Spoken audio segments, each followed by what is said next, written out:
Yo, what up, y'all? We're back once again. Damage Per Second Podcast, episode 130. DPS Podcast back in the house. I am your host, Slow-Mo Backslap, with the homie Gaming Forte. Say what's up, Forte. What's up, Forte? How you doing today? Oh. I'm doing great. I trust everybody can hear us well. You know, I didn't test things out, but I think we're good. I think we're good. You know, I think we're all set up. Shout out to everybody that's in the house. We got that guy Smitty in the house, Percolator 9000, Truth Serum, Def Lloyd. What's up, bros? Hope you guys having a good one. We are going to have a good show. But first things first. Def Lloyd says we sound great. That's what I like to hear. First things definitely. First, Forte, what you been up to, bro? Working, doing podcasts, having fun. Went to go see the Mario movie. Getting ready to go buy that Zelda Switch tomorrow. Oh, it's a great week, dog. We getting closer and closer to a lot of amazing things happening in games. The Zelda Switch comes out tomorrow. So what's new and different about this Zelda Switch?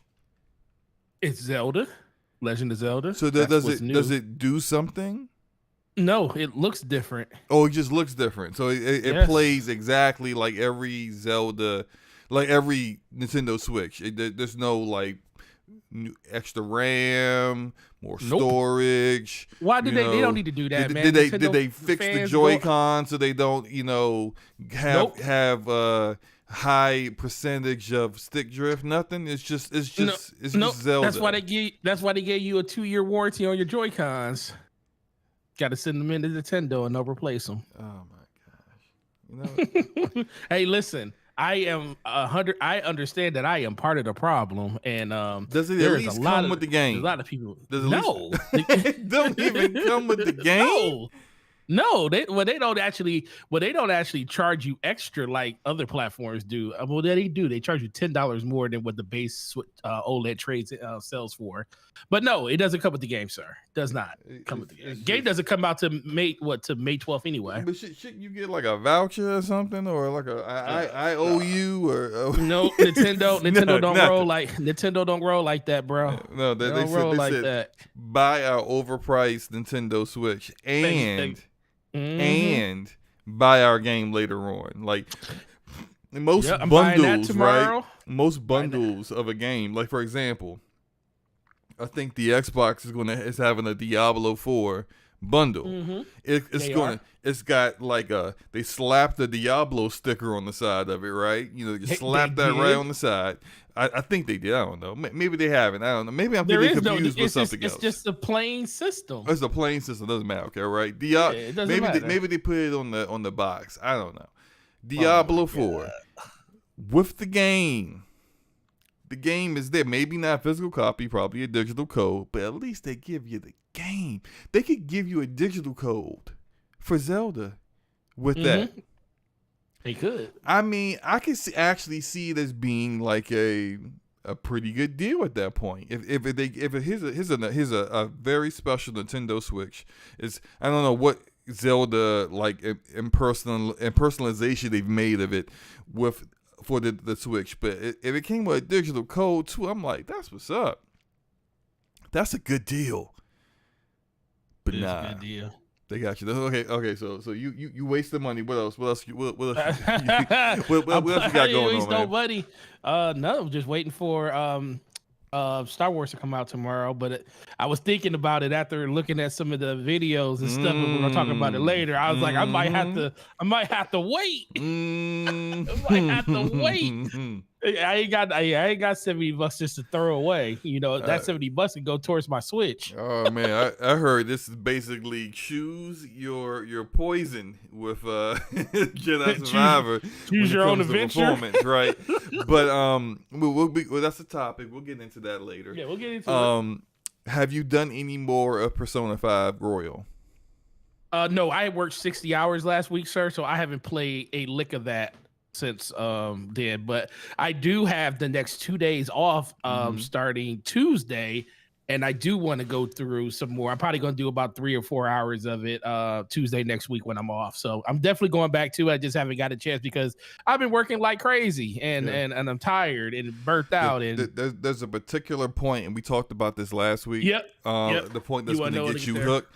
When you get there, I want you to call me because I want to talk with you. I want to know your thoughts about that entire scene because I kind of feel like it's for everyone that's played through Persona 5.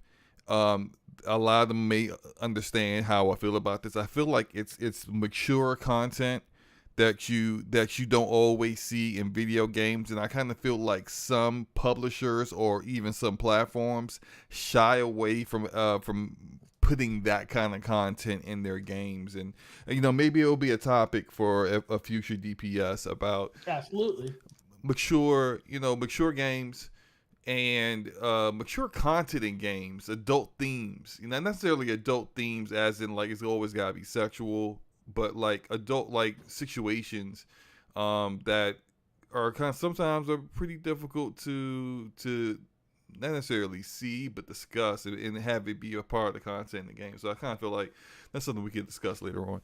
Anyway, for myself, you're gonna laugh at this because you're probably gonna think like Slow-Mo just plays bad games all the time. Because you do. Hey, hold on. Look, first of all, okay. I mean, you play a bunch of games, but half of them are all terrible. Games you haven't even played yet, so you need to stop it, okay? That's what I'm saying. Half the game, 90% of the game, not 90, about 60% of the games you play are terrible. Real quick. Shout out to Sammy Odyssey for subscribing to the channel. Appreciate you. Also, shout out to Donnell Brown for joining the 10%ers. Got that support class. He out here throwing out the med kits and everything to everybody, keeping us alive. We appreciate you, Donnell.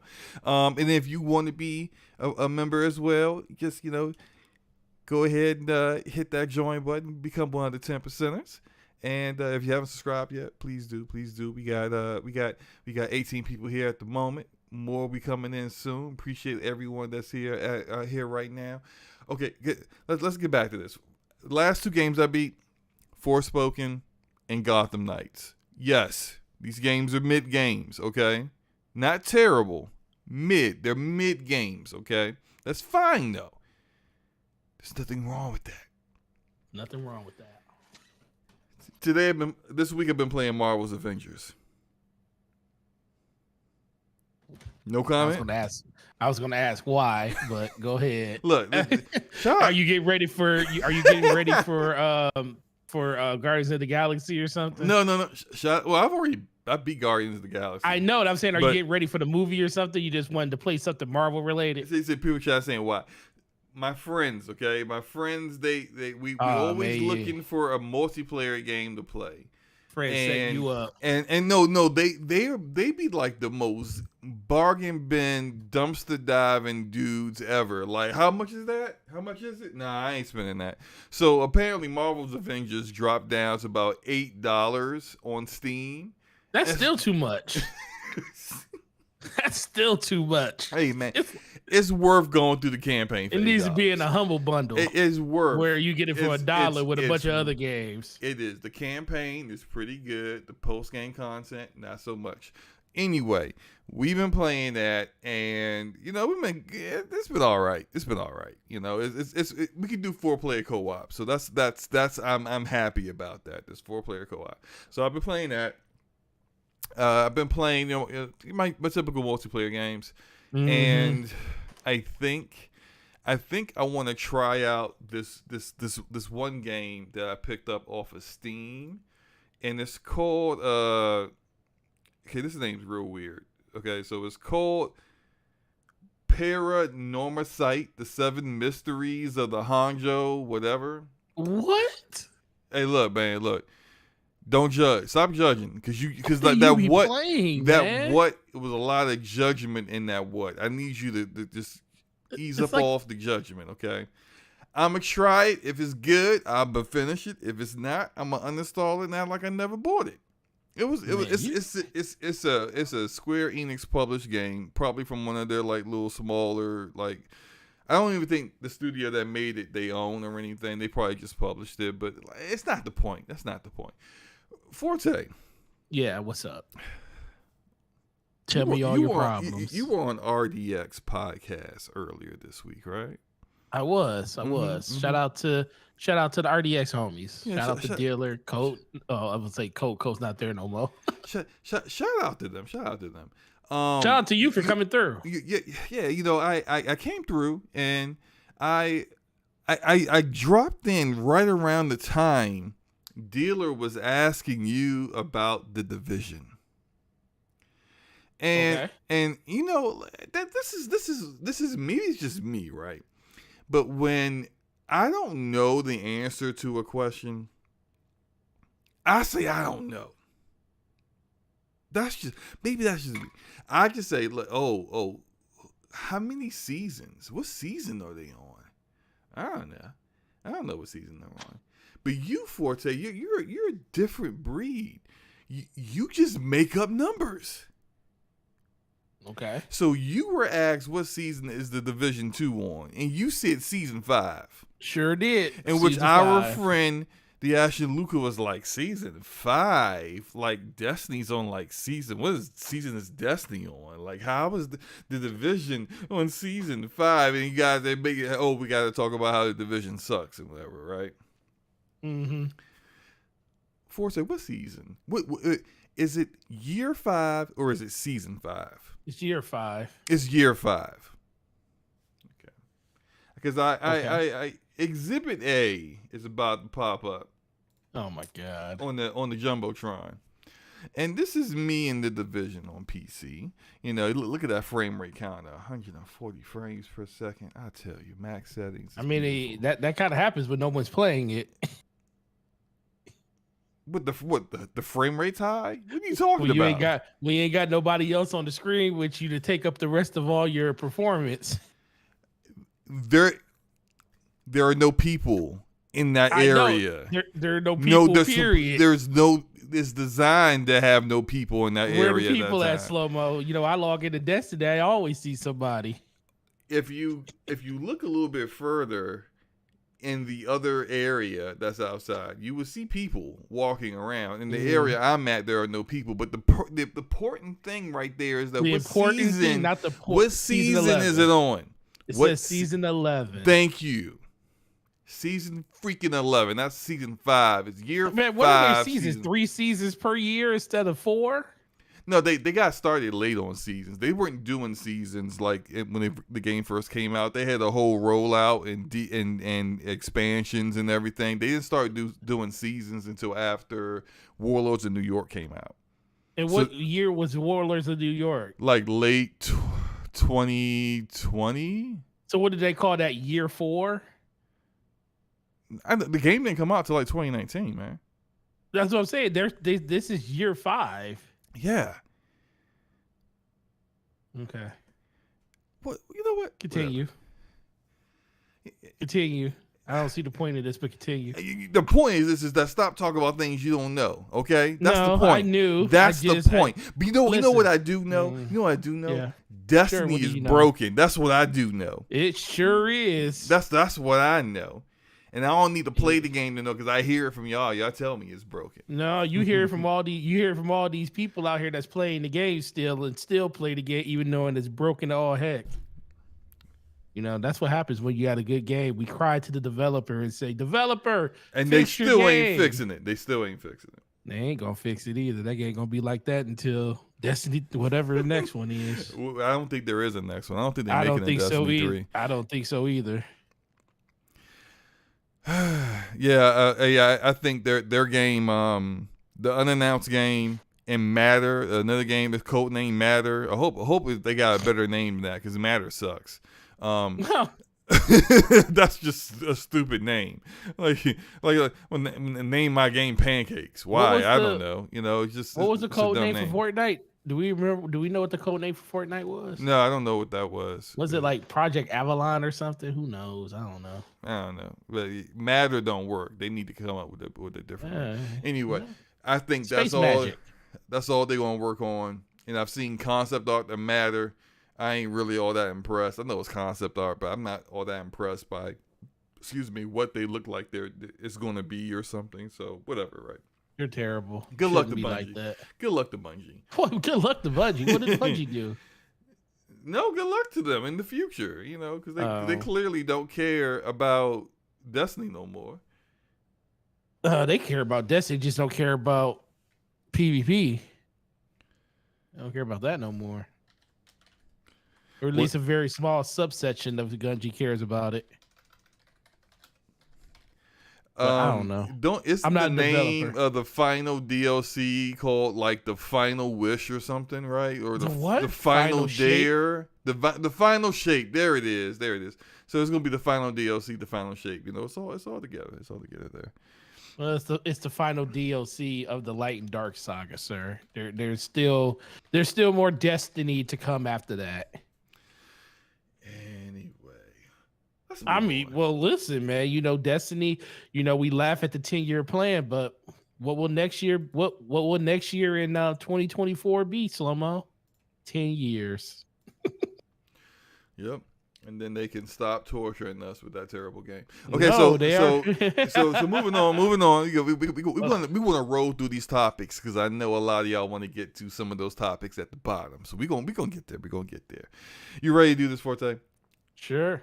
All right. So first topic up is Armored Core gameplay revealed this morning. Actually looked pretty good. I can't recall ever playing an Armored Core game. I think I did play like at least one of them a long time ago, but I don't remember it, so I don't really recall. I'm not really much of a mech guy, but I do have to say the trailer looked pretty cool. I think the gameplay for what they showed looked interesting.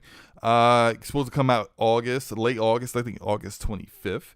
I thought it looked pretty good. What did you think, Forte? I look, anytime you start from space and you got rockets and you tell people to wake the dog up, it's always it's a great time, and it does look good. It looks really, really good, and I think the thing about games like this is a very, very niche. It's already got a niche following as it is now.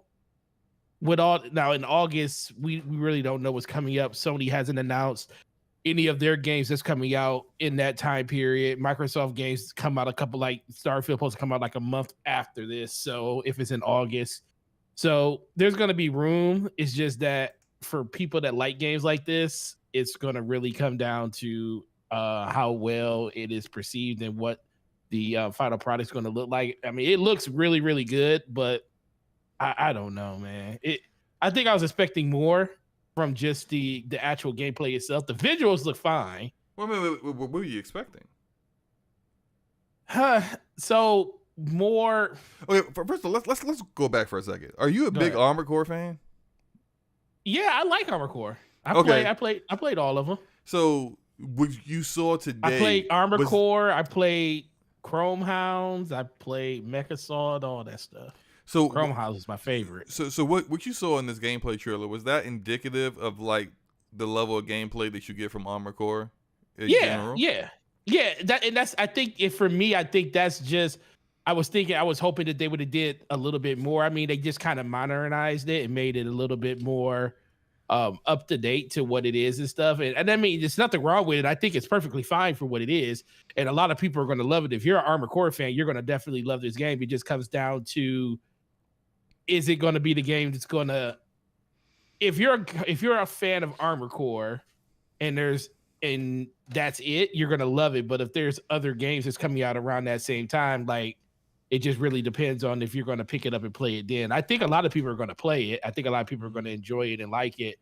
I was just hoping that they would kind of change the formula up a little bit, but they basically just made it look even more prettier than it's ever been before, which makes sense because we're on, a vastly more crazy hardware at this point. Right. Because the visuals looks really, really cool.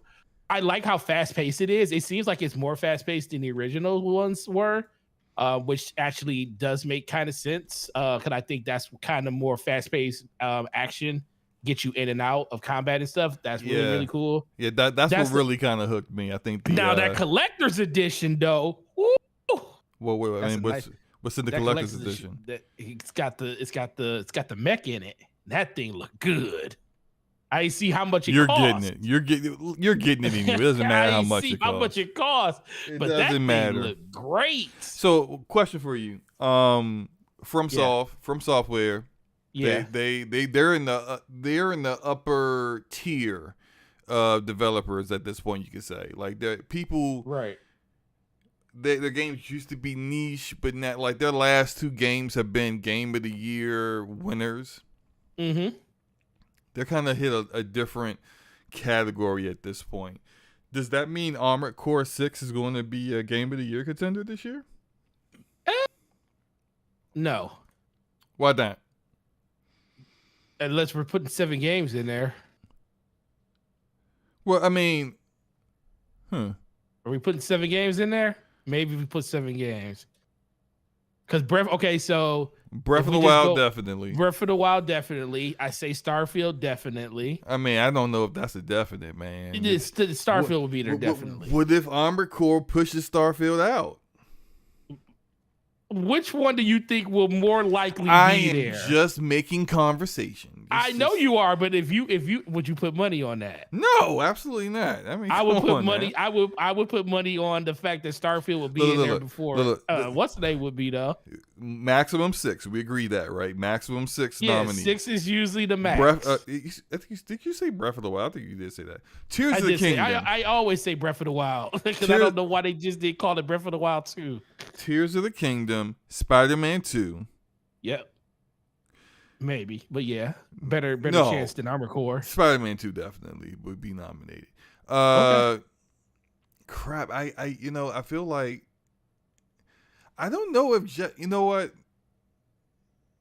I still think Hogwarts is going to get a nomination. Let's revisit this later on because I think Jedi Hogwarts is going to get a. I think Hogwarts. Yes, I'm telling you, Hogwarts is not. It will get a nomination. It will. It won't even get the opportunity. It's already excluded. It's just not get like if the developers wanted the invitation to the awards, like it got lost in the mail. Sorry, not sorry. Like they're not getting it, right? Oh my God. Final Fantasy 16. Yeah, Final Fantasy 16 will be in there. I think Silk Song's going to be in there if it does as the indie. As the indie, absolutely. If it comes out this year, absolutely as the indie. I think Armored Core can sneak in. I think it can sneak in. I don't, but it has to really hit. You know, and it's probably going to end up being kind of like a sleeper hit because no one's really checking for Armored Core like that. And it was a surprise reveal at the last Video Game Awards, was it? It was shown. Yeah, so it was like almost nobody is really checking for this, but you could say except for Elden Ring. Sekiro, nobody was really checking for Sekiro like that in the Game of the Year conversation. And what else came out that year when Sekiro won? Mm-hmm. What was that, 2018? Let me check. What was all on that? It wasn't 2018 because God of War was on there 2018. Sekiro was 20. Was it 2019? Might have been 2020. I don't. Chat, help us out. When did Sekiro win Game of the Year? Was that 20? Okay, it had to be 2020. Was it 20? Was it 2020? It had to be. I'm looking it up now. Okay, yeah. Terrible. 2019. 2019. Okay. It came out in 2019, so it won 2019. And it was. Okay. I mean, all right, and look. Oh wow! With the $2 super chat, Lil F Boy says Forte is such a cutie pie. Love the show. Oh, I appreciate you. You're a cutie pie too. I think it has a shot to sneak in. I think especially if like one of the expected heavy hitters of this year fails to live up to expectations. I think it can sneak in. We can move on. can move on. Forte, I know we've discussed this offline, but have you? Let's pretend you haven't. Have you seen the new ASUS ROG Ally, Forte? I have. I saw it on our favorite podcasters, the Iron Lords podcast, when I saw Mr. Lord. I wish I could spend more time with him, Cognito, trying it out, and it looks amazing. And I might have to get one. Now, did you see the price? No, did they actually share? Did they finally share the actual price? They have shared the price. It is $699. Is that for the lower end one? Yes. So the higher one's $1,000. Well, they didn't say what the higher end. Oh, they didn't say that. The what did everybody really want to know what the price is? Yeah. Now, but the low end one is still. Yeah. What's the specs on the lower end one? Oh man, now you're gonna act. You're supposed to be hosting, man. You ain't got this information ready. I sent you the information, man. Okay, but you supposed to tell me. You supposed to act like you know. I have it here. I asked you a question because I was trying to keep the conversation going. I know that, and I didn't have the answer, so I was looking for it.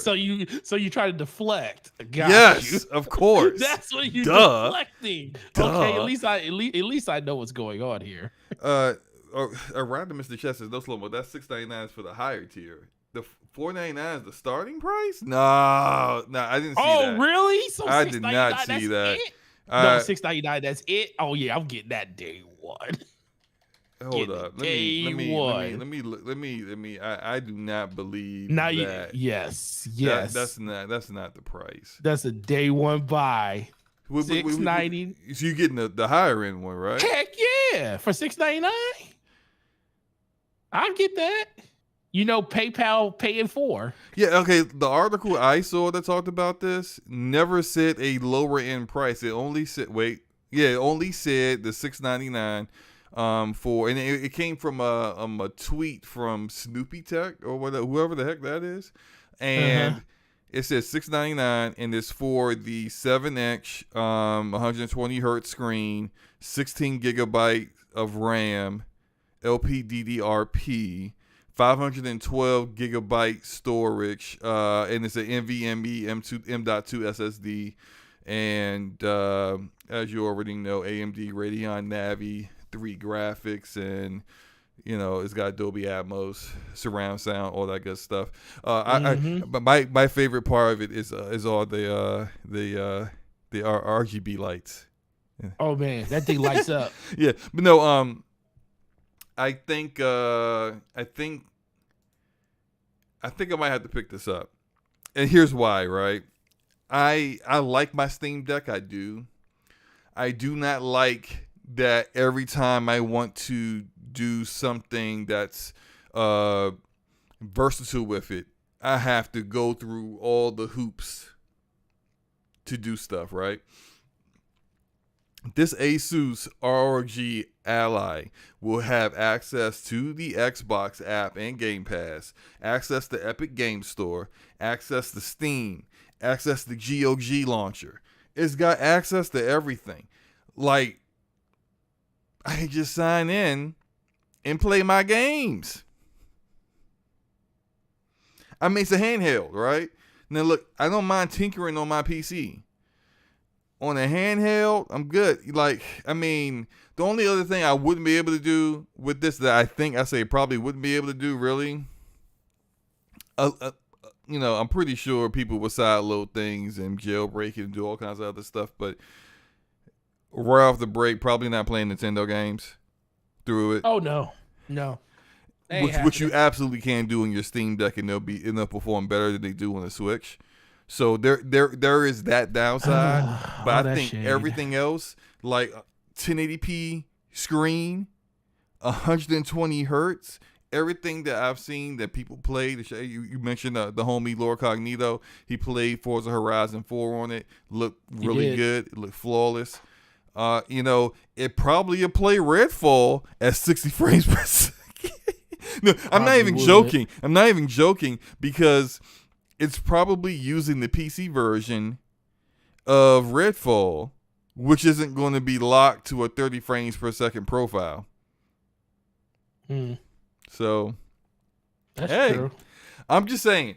Battery life doesn't. I don't expect it. Really, honestly, to last longer than 2 or 3 hours.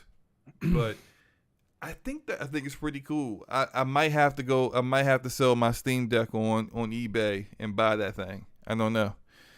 We'll have to see, man. Make it happen, man. I believe in you. But you're sold, right? Oh yeah, because I never got a Steam Deck. I stayed away. True. So and yes, I don't also, feel like I'm spending more money than I should. You can connect it to an external GPU and do 4K gaming.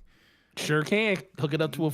Now who's gonna go out and spend? Me? Who's gonna tell you? Me? Who's gonna go out and buy a 4090 and do that? Oh, 49. I'm probably not. Oh no, you'll do it with your 40. You'll do it with your 40. What you got, a 4080? I got a 3080 Ti, man. I don't 3080. Look, yeah. I might get a 4080 at that price. Look right. If one fall off a truck somewhere or something. I don't know. Oh man, why is it gonna fall off a truck? Why can't you just go out and spend that hard money? I have a hard stance. I am not spending more than $1,000 on the GPU. That's just it's my personal. How much did you thing. spend? Wait. How much did you spend for that 3080? $850. Yeah, you were gonna get a 3090. If I was gonna get a 3090 Ti, if the price had dropped that low, look, I bought my 30. You had it in the cart for more than $1,000. It was in the cart because I was waiting to see what was going to happen. No, you had it in the cart because you was gonna buy it. No, I wasn't. Slow-mo, don't buy that right now.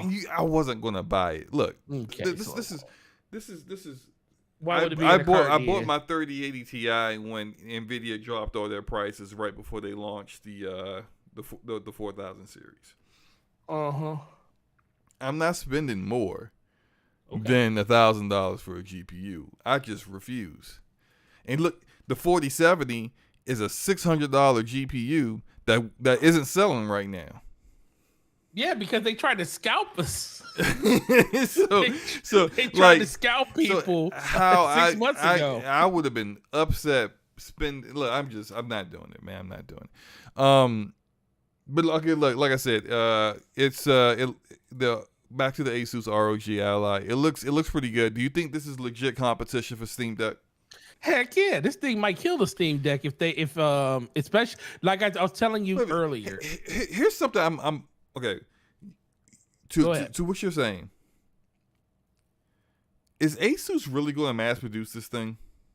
Now that's the other thing I was going to say. Now, if the two things that the Steam Deck has in its favor is the fact that it's Valve, and they're definitely going to mass produce those things because they want it to be. They have sold 3 million. Yeah, 3 million. That thing is ubiquitous right with their ecosystem. It is definitely a success. Yeah, it's definitely a success. The other thing that it has in its favor is the upgrade path that you can do on that, like upgrading the memory and stuff. Yes, that's another good thing. Mm-hmm. Now, is any of that going to be now? Like you said, first thing, is it going to be mass produced? I mean, I don't know if it's going to be. It's not going to be. I don't think it's going to get mass produced on the level that the Steam Deck was, because. Well, I just don't. I don't see Valve. That. I think Valve very appropriately sold the Steam Deck. They yeah. And then for a while, it's like you put an order in, and you had to wait like 2 or 3 months for you to actually receive it. They were so back ordered with so many people requests. Get emails like second quarter of 2022. Right. Then this, you get an update, and it's like it's the next quarter after that, and people were freaking out. But I think they just go to their website and buy it. They fixed their because they fixed their supply chain at this point, and I think it's you could just get a Steam Deck right now, not because the demand has gone down, but they've kind of fixed their issues with that. I don't think ASUS is going to have a problem with mass production, because that's what they do. They make GPUs, they make monitors, they know how to sell a product, right? I just don't know how invested they are in this handheld. That's my only thing. Is that like, is this it? Is this kind of like a one-off thing? I was saying, why do you think they made it? Do you think they made it in because partnership? they see an opportunity. They see people always complaining about the Nintendo Switch being an outdated, obsolete, underpowered piece of crap. But people are jump on it because it has games that they want to play. And I think it was first highlighted with Valve with the Steam Deck that there was a market here where people wanted a more powerful handheld. Figure it out somehow. You're going to have to get a little creative with the form factor.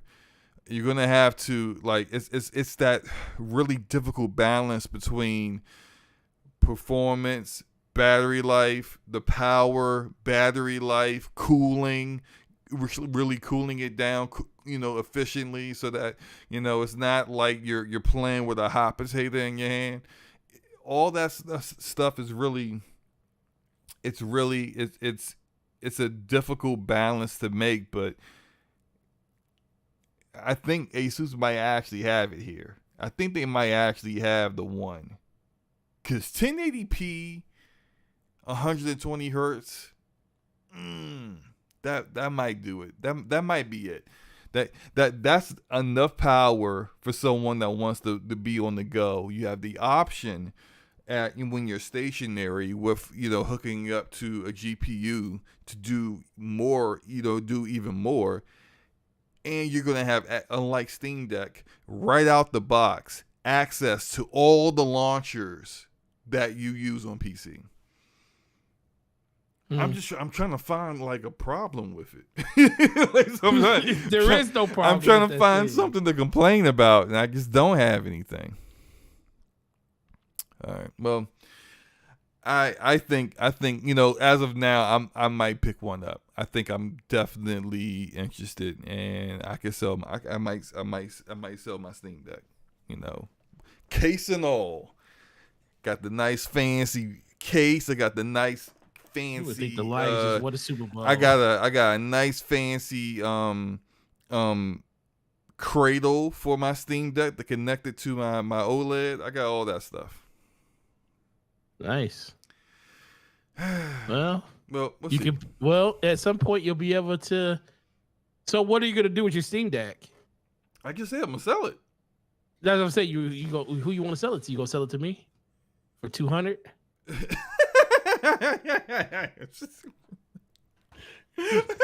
I mean, you only got the 512 version, right?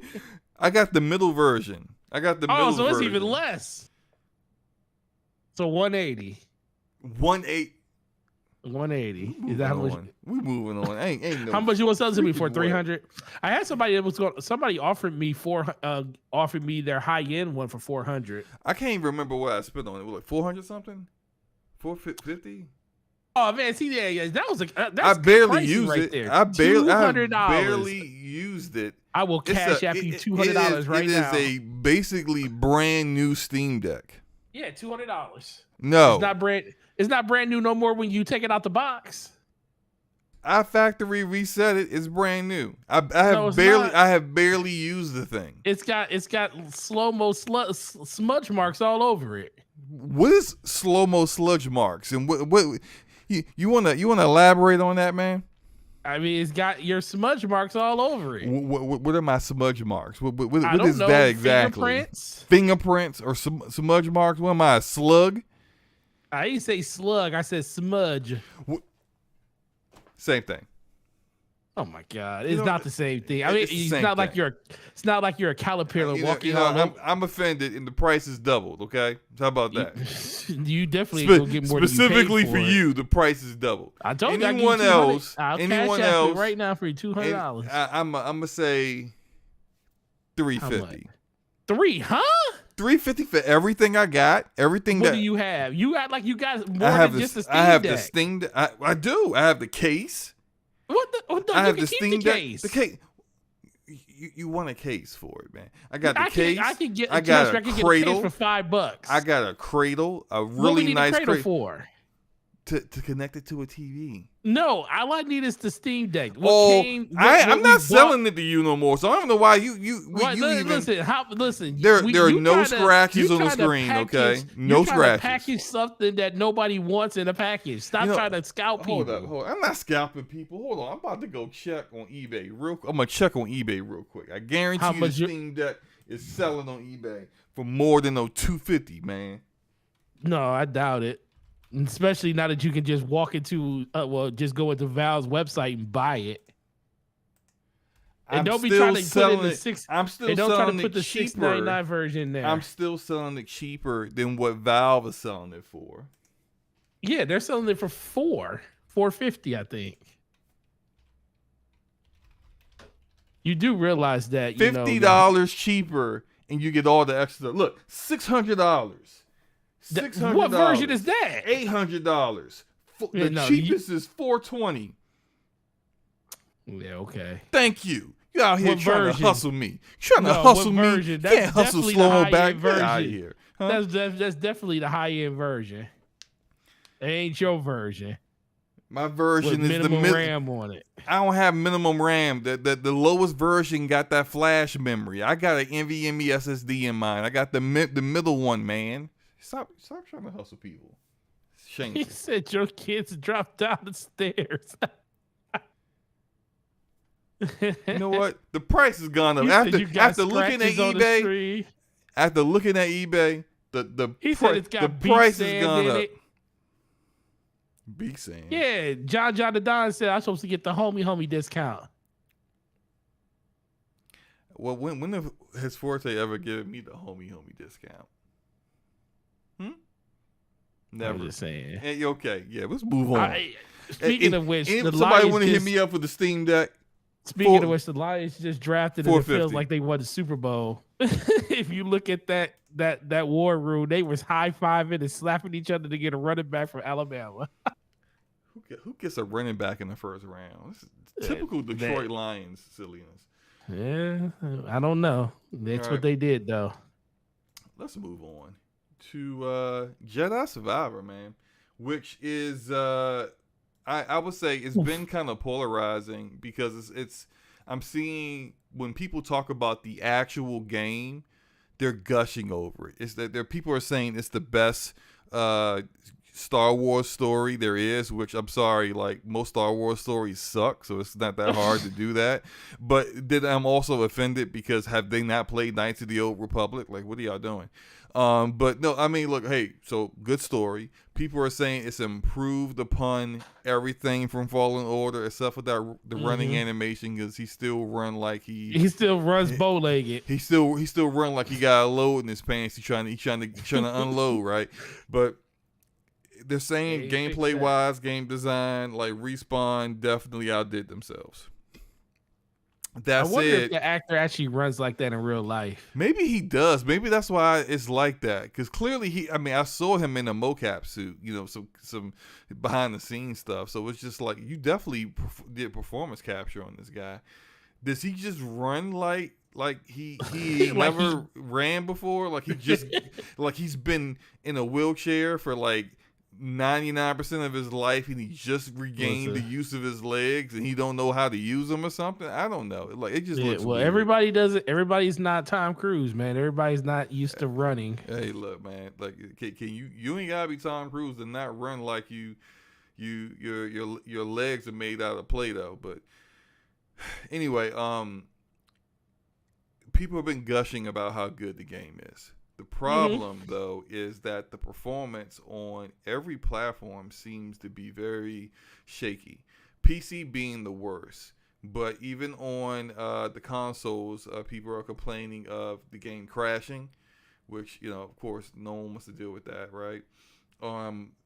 People are complaining about a multitude of issues on PC with really high-end PCs, people with like CPUs that have come out in the past 2 years with GPUs that are like 4090s, and they can't get 60 frames per second. So it's very strange. I have it preloaded, and I'm gonna try it tomorrow. I'm not expecting You're expecting much. I'm not expecting much on the performance out there. I just want to see how good or bad it is. There have been a minority number of people on PC that said that it's been good for them, but for the most part, I've seen people saying it's really, really bad, and they need, even the day one patch doesn't fix it. And also, even on consoles, the day one patch isn't fixing some of the other issues that are present. So just be aware of that for everyone that's buying the game and going to play it tomorrow.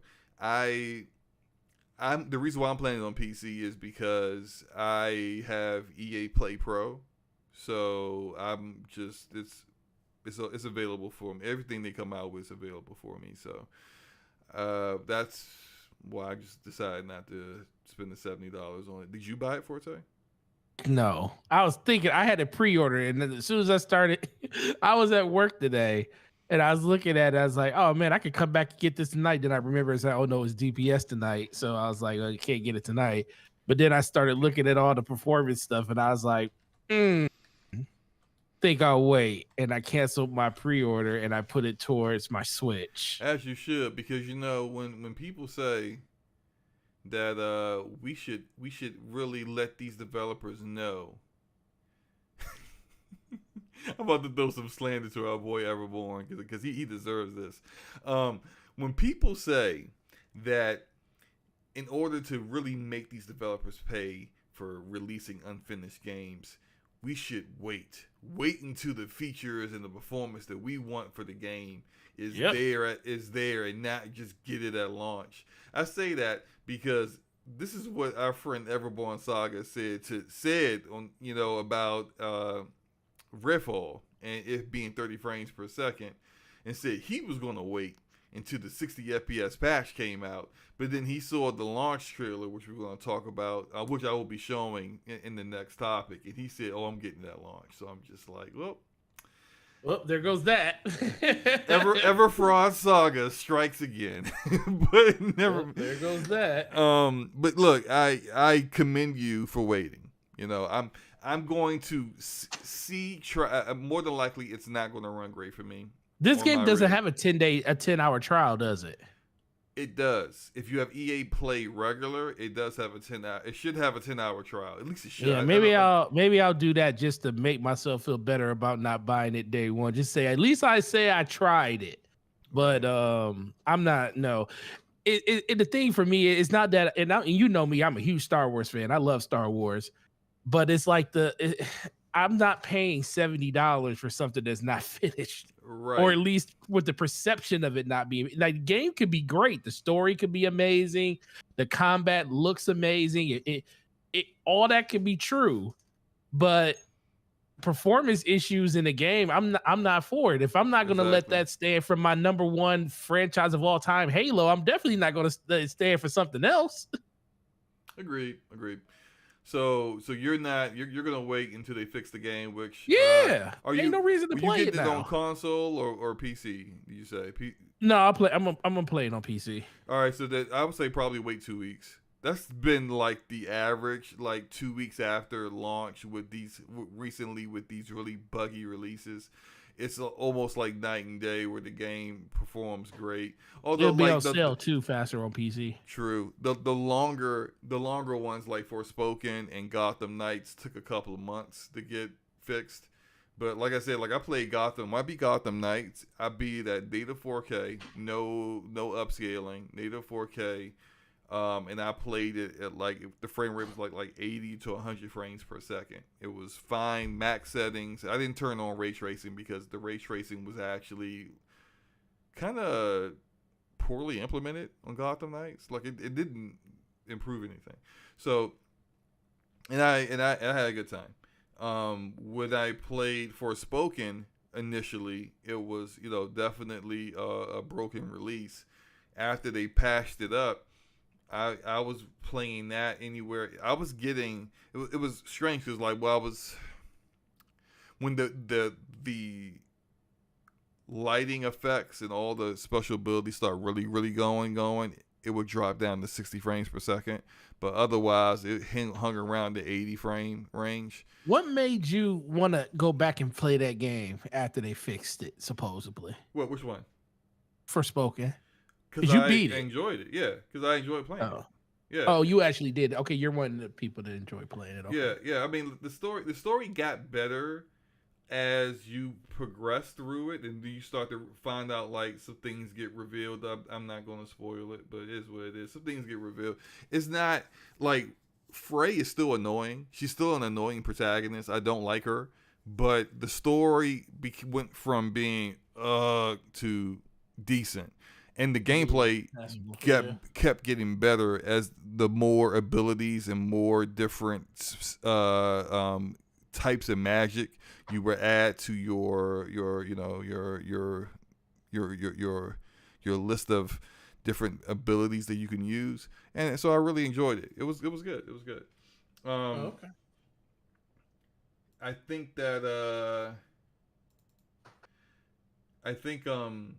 probably it's not as bad as people said it was, but it also isn't as great as some people would say it is too as well. So it's there's that. It's all right. It's all right game. Gotham Knights, I really just kind of played Gotham Knights because it was on Super Sale, and my friend wanted to play it. He wanted to co-op it. So so there you have it. Anything else you want to say about this before we move on? No. Nope. Okay. Don't know why. Do you think? Oh, one last question about this. Do you think they should? Okay, two questions. Do you think they should have delayed the game? Yes. But if they delayed it, when would they release it? Because okay, all right. Well, delay the game. Okay. Well, it's not. Well, Diablo 4. It's not because the game has missing features. It's because of performance. Mm-hmm. I just feel. Well, I mean, that still is. I think that's worthy. That's still worthy of a delay. I feel like if the game, I'm just tired of them trying to fix games and then patching them later. It's like, no, fix the game first, then bring the game out. If it's a week, I always look at it as like the reason they don't just move the game back a week or 2 weeks is because the things that they need to fix is going to take longer than that. And they already have the marketing and stuff out there, and they want to make sure that stuff's released around the same time as that. So, I mean, I get it, but it's like I'm just tired of fixing games and games like, oh, well, we'll fix it we'll patch it after it's released. Yeah, but you got to remember, people are getting to a point now where they look at scenarios like that and it's like, well, my time is more valuable than playing your garbage game, playing your broken game, and just suffering through it just for you to fix and patch it later. No, I'll just wait till you fix it, then I'll play it. And if your game is still worthy of me playing it when you finally do fix it, then I'll play it. But there's also the chance that I might, like you just about to say, there's other games that's right around the corner, like Redfall. Right. You got Zelda coming out. You know, I think literally everybody, like, especially with the way that the Switch is, it's the companion system. It's complementary to your Xbox and your PlayStation. So a lot of people have that system in their house, and that is going to be a game that's going to take up a lot of time from a lot of people. So it's not like, oh, well, that's a Nintendo game. Most people don't play on Nintendo. Most people play on Xbox and PlayStation. It's like, no, that's a system that a lot of people have, and they're going to be playing that game. And that game is going to require them to probably put 60, 70 plus, probably over 100 hours into it. So am I going to be ready to go and play something like Jedi Survivor when the time has passed for me to get into that game? That's what the main reason I didn't play Hogwarts on day one is because it came out right at the same time as the Destiny DLC. I was like, no, I'm not doing that game right now because there's something else that's coming out and I don't have time to put hundreds of hours or even 50 or 60 hours into another game. So So you're saying that like sometimes if you don't have stuff ready at launch and you think that people will come back once you got everything all squared they away don't and put come together, back. that is a great segue to our next topic. Oh Lord, here because that is my very opinion about Redfall. Like if they think that people will just come back and play Redfall when that 60 frames per second performance mode patch comes out, depending on when that, like if it's 2 weeks, maybe. If it's 2 weeks, maybe. If it's 2 months, you're probably gonna have a problem at that point. Oh, if it's 2 months, it's a wrap. Right.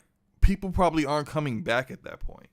And I lived through what you were talking about, where you play a game and it's broken, and you're annoyed when they fix the game, but you've already beat it. Like I did that with Cyberpunk. You know, remember you know we had the bet and I won, and you bought me Cyberpunk, and I played the game, and I didn't enjoy it as much as I should have because the bugs and performance issues, the crashes, the certain parts I had to like go back to previous saves because I got stuck because I was like literally in a building where every time I tried to leave a building, the game would crash. So I had to literally go back to a previous save before that to get continue progressing on. I almost couldn't beat the game because of a bug that was happening during the final mission. Like little things like that were like so frustrating, but last year I played through the game again and had a great time. I mean, I did all the side content, hunting down all the cyber psychos, did all the gigs, all the side content missions. I was having a ball. It's a really, really good game. Not I wouldn't say great, but Cyberpunk's a really, really good game, and I feel kind of like robbed of the initial wonder of it all when you first play a game and it's amazing and you're seeing things for the first time, story reveals and stuff like that happen for the first time. I got robbed of that because it was so buggy that I couldn't really fully enjoy it. Now, I bring all that up to talk about Redfall. Nobody wants to play like people are cat. And people will say things like, hey, I had no problem with 30 frames per second. Okay. You clearly don't play first-person shooters. Bless your heart, child. Bless right. Your heart. You don't play first-person shooters like that. Because if you're fine with 30 frames per second in 2023 in a first-person shooter. Like, all right, look, man, you do you. But people don't want to really play a game at 30.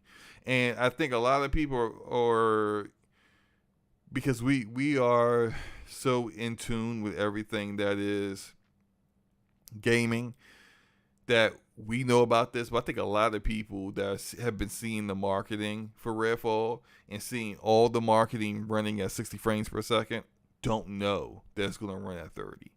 And some of them may not really fully understand why, but like when you have played Call of Duty and all the Call of Duties are 60. Halo, all the Halos since Halo Reach have been 60. Actually, Halo Reach was 62, I think.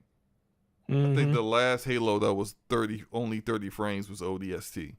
When every first-person shooter you've played in the past decade has been 60 frames per second, you don't want to go like it's not going to feel good to the casual gamer who doesn't really know why it doesn't feel good. They can't put their finger on it, but they're not going to like playing that at 30 frames per second, unfortunately. If it takes a while, I feel like if it was only going to take 2 weeks to get a 60 FPS patch ready, they would just delayed it to late May so that it launched with it. But clearly it's going to take longer than that. So that's not even really what the topic's about, though. What this topic is about is the fact that, like, this game comes out next Tuesday. And it is Thursday. So this game comes out in 4 days. Is it 4 days? Oh, yes. It is 4 days. Yeah, 4 days. Reviewers don't have review codes yet. I have talked to two people that I know, at least two people I know, that always get review codes. Either because they have a platform that does reviews or because they're a big content creator and they always get review codes. Mm-hmm. I don't know anyone that has a review code for this game yet. Unless they put them out today. Now, I put in for a review code because I want to review the game. But I know I'm kind of low on the totem pole, so they're definitely going to give it to bigger content creators and bigger. No, man, you're an amazing content creator. You deserve everything you get. Well, I appreciate that, but I don't think Microsoft was the same way. But anyway, like I haven't seen anything. You do but just because I haven't seen anything doesn't mean that it's not out there. But when I talk to other much bigger content creators and DMs, and they're like, "Yeah, I haven't got one yet," and I'm like, I'm thinking about like, so how are you supposed to do a review of a game? You're supposed to play a game, beat the game, and do a review in 4 days? Yeah. What's the embargo? Is the embargo? Look, it's the day of. Red flags galore, man. when the last game that we saw where no one got a review code ahead of time was The Last of Us Part 1 on PC. How'd that turn out? That's unfinished true. Game. That's true. Usually, and we know this by now, when you are confident in your game, man, we got a hit. And it's ready to go. We could launch it right now if we felt like it. But we already made a release date. And so we ain't going to relaunch it early. But you know what? We're going to give you reviewers 2 weeks to play our game. That's how confident we are in our game. When you see that, you be like, oh, man, we in for a treat. This game about to be fire. People got review codes a week and a half early. They did. But then usually when all the outlets are like, yeah, it looks like we're not getting that review code until launch. There's a reason for that. And it's usually because they want people, and I'm going to keep it a buck. They want people to jump in. Yeah. And not know and play it for themselves and not hear a reviewer tell you this is a problem, that's a problem, performance is terrible, this is a mess, and it's at 30 frames per second. They don't want you to see that. They don't want people, they know how Metacritic works. They don't want to see a Metacritic score of 68 and be like, oh, I ain't playing those 68 Metacritic games. I ain't even gonna download that. I'm not touching that. You know, there's a lot of games that hit in the 50s, not 50s, but a lot of games that hit in the 60s and low 70s that people play and they swear by them and they'll say, man, that game was amazing. It was great. Yeah. Rise, Son of Rome, The Order, 1886. Yeah, because people... Quantum Break. What was Quantum Break? Quantum Break was it in the 80s? I don't think it was that high. It might have been like mid 70s. I'm gonna check it. Yeah, but the thing I was gonna say was it's like a lot of people it's almost 77, which is much better than 77. But 77, but that's the thing is that like they don't want people to be turned off by the bad reviews they know they're going to get. And it's like, yeah, a lot of positive like feedback came from the previews. But how many times have we seen positive feedback from previews and then the review is like, good grief. And it's just like, yo, what happened from your preview was like, you loved it. Yeah, they did. I've seen that happen so many times, and so and performance will be a killer. I'm fully expecting this game, that Redfall, to be one supreme buggy mess at launch, and that's on Xbox and PC. I don't think it's gonna be a. It's not gonna survive nowhere. Look, man. If you can't even get a 60 frames per second performance mode in there in time, your game's not. You're not quite ready. Right. So how much time have you dedicated to bug fixing, the quality assurance stuff, the polishing of the game? Like, that's not.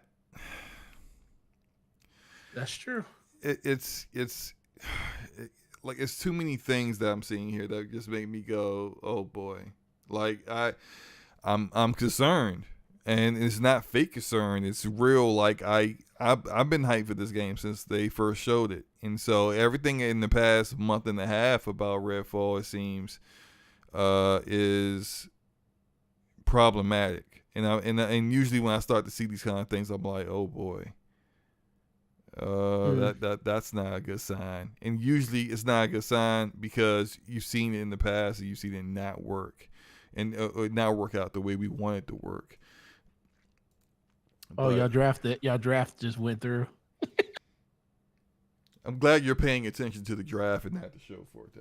Well, I'm paying attention to both. I was looking at the Commanders. What are your thoughts about this Redfall, about Arcane not giving out any I think this draft is more entertaining than that game's going to be at launch because the draft actually makes sense. No, I'm just talking. But no, review codes is something that happens all the time. And the biggest thing is it always comes back to the game, them not trusting what people have to say about the game in a venue like that. You know, people say reviews don't matter, but obviously they do.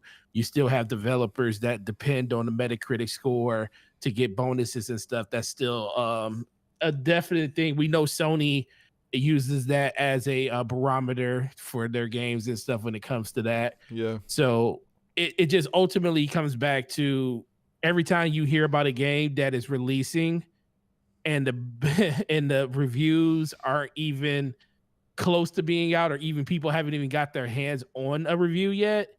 Now it just seems like, and people, if they put an embargo up and say, oh, the embargo for the game is the day of the game, like, 6 a.m. on May 2nd, you're going to have people that's going to go out and they're just going to blow through the game. And even if the game is pretty decent, are they really going to experience the game like they normally would experience the game? Like, slow, steady, play at their own pace, try to give the outlook of a person that plays like them, or even we know ways. There are reviewers out there that will put out a review of a game they haven't beat yet. That haven't even played yet. Yeah. That ain't me. I won't do that. I haven't put out a review since last year in Elden Ring, but every review of a game I've reviewed, I've always made sure I completed the game, at least beat the game, before I did it. And I'm concerned that a lot of people aren't going to have the opportunity to do that before they even get a chance to put their review out. It's just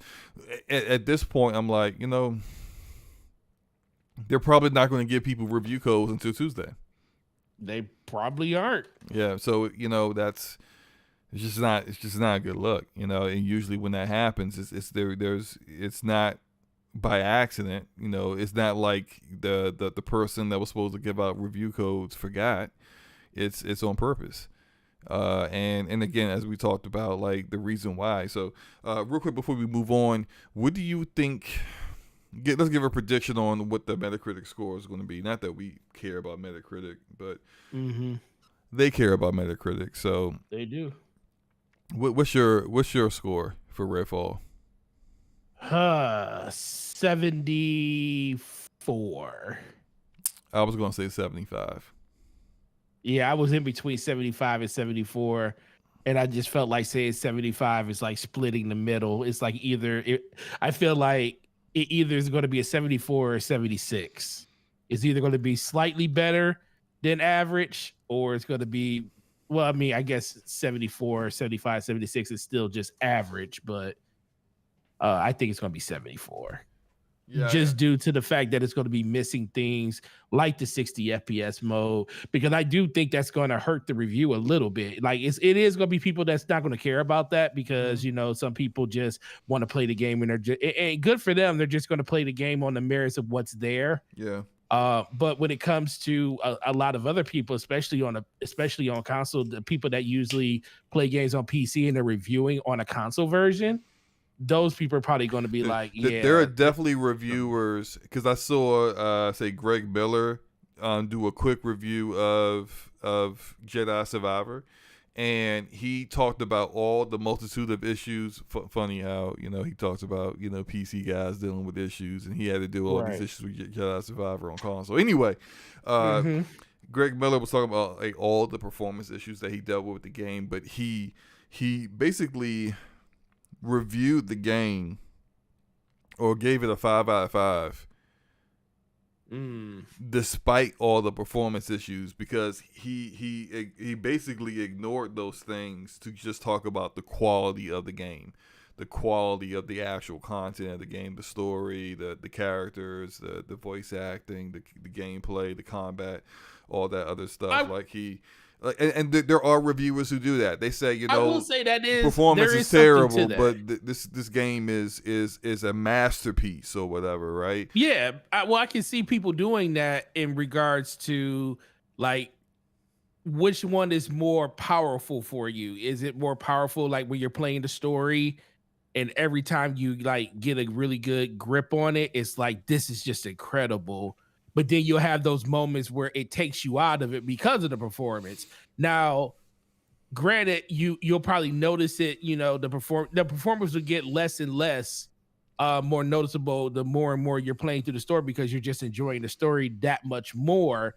But normally if a game is just, I ain't gonna say subpar, but it isn't like, especially like the early game of the game. Like if a game like takes a little bit of time to build up, like it's not like people say like, oh, you got to play the first 3-4 hours of the game to really get up to speed to what's really going on. Well, a game that's got terrible performance and stuff like that don't really last that long for people, because it's like the performance terrible and you're telling me I got to put 4 or 5 hours into it just to get to the good part, where it's completely opposite. Whereas when the game starts out really strong, and then you might see performance issues and hiccups along the way, but those are far few in between, at least in your estimate, because you're just enjoying the game and playing the game. And when it does play the way it's supposed to play, you love it.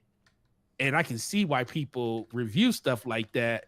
But the other thing is, I know because it's a perfect example with Greg Miller. He said it. He told people, he's like, yeah, the performance is terrible. Yeah. He said but he didn't harp on it. And I think that's what a lot of other people do. There's some reviewers who will be like they will knock it for like ACG. ACG would be like, he may really thoroughly enjoy a game, but if the performance is really that bad, he doesn't do scores, but his final verdict on it would be wait for the patch. Wait for it. Yeah. Wait for the sale, instead of get this day one, play this right now. He'll be like, wait on it. And there are definitely people who are in the camp of, I'm gonna knock a game for performance issues, like Ori and the Will of the Wisp. Or was the Blind Forest? Which one's the second one? Will of the Wisp? Blind Forest. No, Will of the Wisp is the second one. Yeah. Ori Will of the Wisp got knocked on its reviews for its performance issues. And you're going to get the reviewers, and it's that's one thing that I'm not going to knock a reviewer for choosing to score something or choosing to not score something based on that, just as long as you acknowledge it. Right. As long as you acknowledge there's performance issues, so that people who read your review can know what they're getting into. And not necessarily be like, oh man, they say it was amazing, but I'm playing the game and it's like it's a slideshow during certain sections. Like that's no. Like you gotta tell people what's up. I wanted to say one more thing, and I've lost it. Don't worry about it. It's gone. It's gone.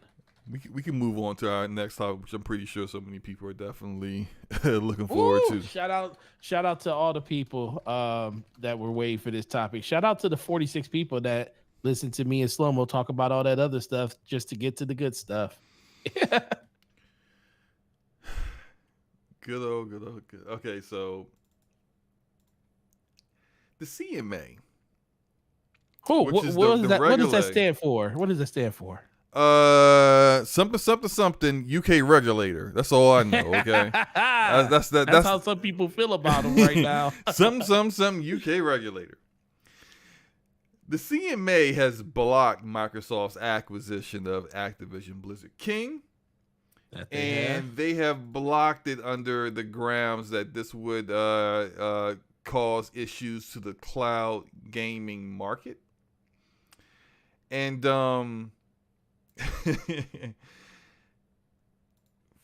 Forte, what are your thoughts about this? So, my thoughts on this are, I was one of the, this is just me telling the truth. I was one of those people that was like, this deal's going to go through. But the difference is, I didn't go out there spewing it like it was gospel. Like it was going to happen. Like 100% that was going to happen. Because you know what? Anything can change. And the regulators came out a couple weeks ago, like almost a month ago. It was saying that they kind of turned against Sony. And then Jim Ryan came out there and said that this is irrational. They're being irrational and all this other stuff. And I'm sitting there like, this is all very interesting. And everybody started celebrating and saying that, oh man, this is a done deal. This is gonna go through. And I'm sitting there like, yeah, I still think this is gonna go through, but I'm not about to like put my money on it because anything can happen.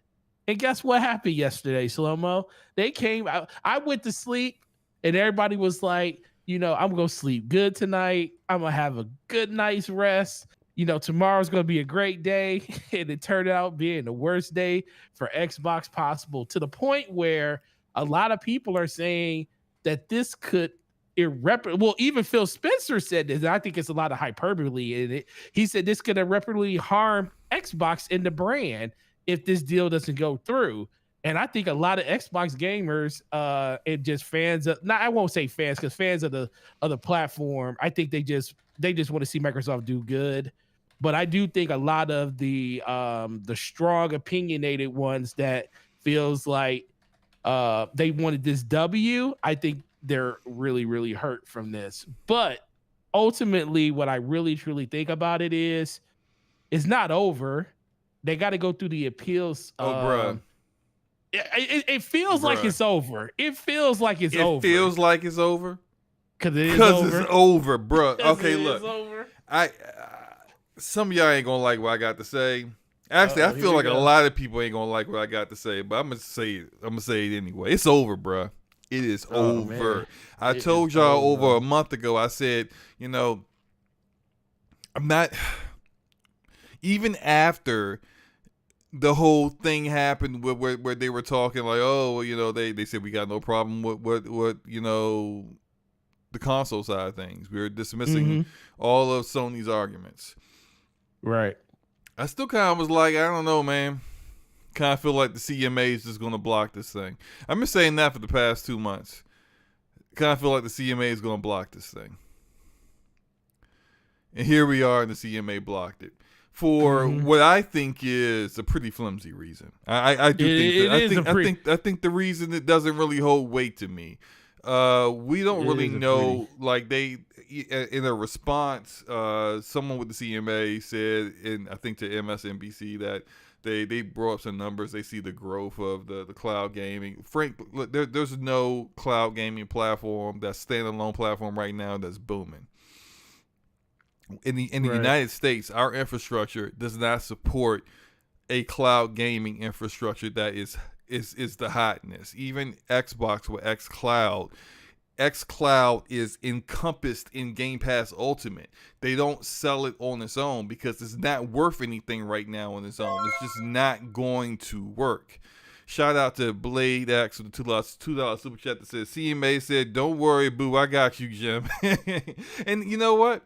That's exactly what I think they did. Honestly, look, they made themselves. This is all speculation, but this is my speculation. So take it for what it is. I think they dismissed the console side of things, and then used the cloud gaming aspect as their rationale for blocking it, so that when people say you did this to protect PlayStation, they can say, no, we didn't. We dismissed PlayStation's concerns. We did this for cloud gaming. Yeah. That's a good point. So it's a built-in excuse to dismiss any claims that they are protecting a market leader. That's just my opinion. I also kind of feel that this regulator really don't like, as a lot of when it comes to like with us, our country here with the FTC, they don't like Microsoft. They don't like big tech, and they see big tech making a $70 billion acquisition. They don't give a damn if it works in that. We don't like it. We ain't gonna allow it. Look, as a completely I am ignorant of laws, and especially in the UK law. I am ignorant of how any of this stuff works. I am not a lawyer. I do not work for Microsoft or Sony or anybody. That's just my opinion. I feel like they figured out a way where they can say no without making it look like they're protecting Sony. It's a good point. I didn't think about it like that. Now, I'm actually hoping at this point the EU blocks it, because the reason why I say that is because this thing is over. They're not going to change it. Like, people think this is not the United States and then the FTC. There's they're out here trying to appeal things, and the appeal, was it like it's been like 19 years since an appeal to the CMA worked. And they're trying to get the British government to step in and try to overrule the CMA, and who knows. I feel like if the EU blocks it, that they might just go, you know what, this is just we got the FTC on our butt, and we got all three of these, the main regulators we wanted we wanted to have to actually get this fixed. All three of them are just not with it. And maybe they'll move on, because of what I think was going to end up happening is that they're going to appeal this thing, and it's going to get into 2024, and they're still going to lose. You know the funny, and we're going to have to deal with this for a whole nother freaking year. Go ahead. You know what the funny thing is, Xbox. When we woke up the next morning, PlayStation fans were basically doing this. They were applauding. They were applauding really hard. Xbox fans, they were listening to the trombone play.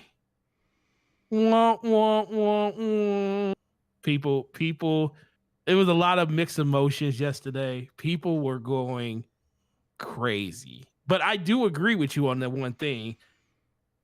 It is real interesting that they flipped the script when it came to like how they were really strongly backing PlayStation, and then all of a sudden it became, well, no, we dismissed the PlayStation thing. We already said that this was this, and they came up with a completely different other reason. But ultimately, who knows? Their real reason still was to protect PlayStation, but they just found a more sensible reason to pull the wool over people's eyes and say, well, we're going after them for this. Yeah. And that makes a lot of sense. Yeah. It's, I saw Brad Smith out here threatening the UK government, and I'm like, bro, what you doing? What you doing, man? You don't threaten people in public on a news station. You do it behind the scenes. You don't threaten them publicly. You need to do it privately so they can at least save some face. That's not going to work, Brad. Come on now.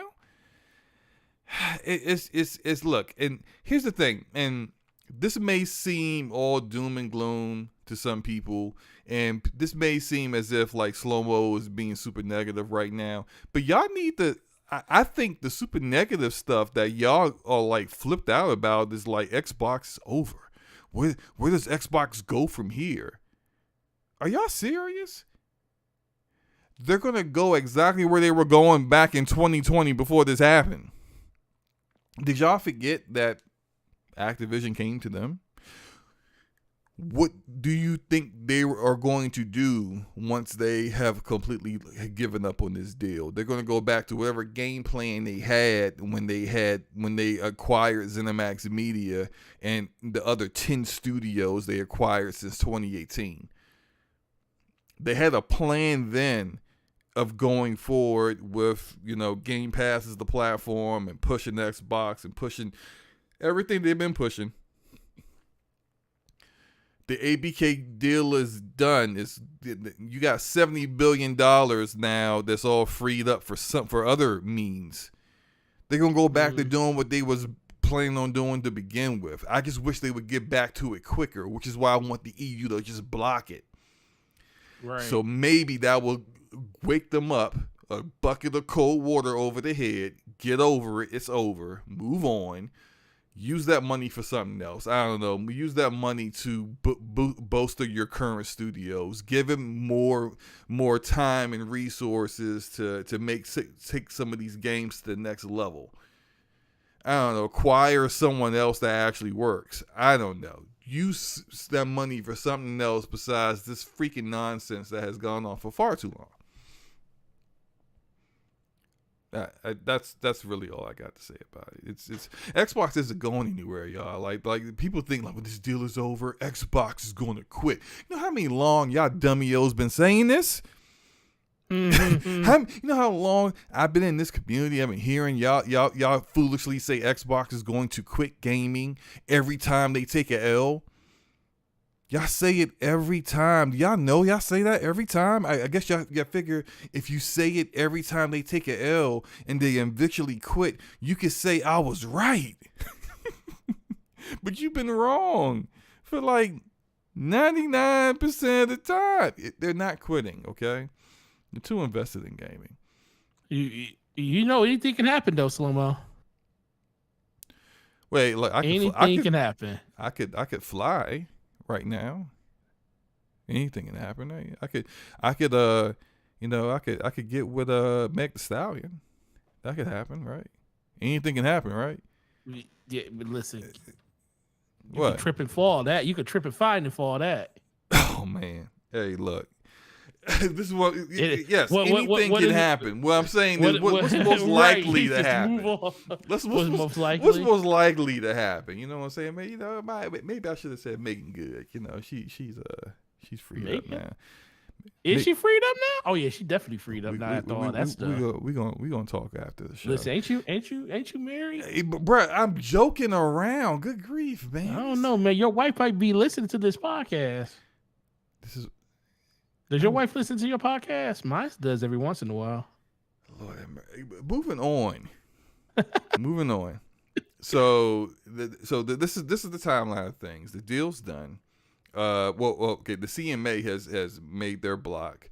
Microsoft is appealing, but also I think it's May 22nd would be the EU decision. Mm-hmm.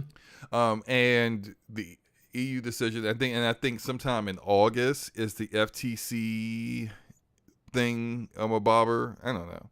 So whatever ends up happening, I hope this thing is over before the summer. But I think the final nail in the entire coffin, and I think we all can agree to this, is that the last person you want on your side is Michael Pachter. And Pachter has double down on Microsoft and this deal going through. So it's over. It's beyond over. Like it's done. Like he's true. Yeah. So kiss of death.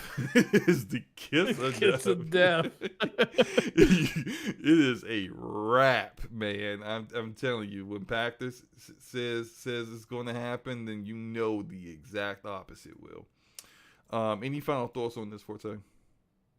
Ah, man, like I said, it's not over, but it feels like it's over. Microsoft's they're definitely going to appeal this, but at a certain point, like what I really know is what's going to happen with Activision after this. Like, what's the sentiment going to be when it comes to re-upping the Call of Duty deal if this deal doesn't go through? Or is how reluctant are they going to be to just give them the deal for a cheaper price? I think they're going to have to pay. They're going to have to pay what Microsoft will have to pay if with this deal not going through for the next one. Well, I think that I'm not in the camp where there are people that just like think that Activision is going to be like, man, F Sony, we ain't never working with y'all ever again. You ain't getting this marketing deal ever. I don't know about that. I also don't know about them just automatically going back to Sony because they're the bigger platform or the bigger place where Call of Duty players play. Because at one point in time, Xbox was the place where the majority of Call of Duty players played, and that changed. I don't think that's really the question. I think it's going to be it'll be a bidding war for it, I think. Mm-hmm. But if Sony has the better offer, we already know based upon what their contract is right now that they offer Sony offers them a bigger cut. So they're not even taking the 30% from Activision for Call of Duty that they take from everyone else. They're taking less than that. So like whoever can sweeten the pot, I do think that Activision will give Microsoft an opportunity to take it back. But whoever's got the better deal is going to be the one that takes it because Activision likes money. And so even though they may be a little sore about, the entire board and including Bobby, the Devil Kotick, not getting his golden parachute, they still going to take this money if Sony has the better deal.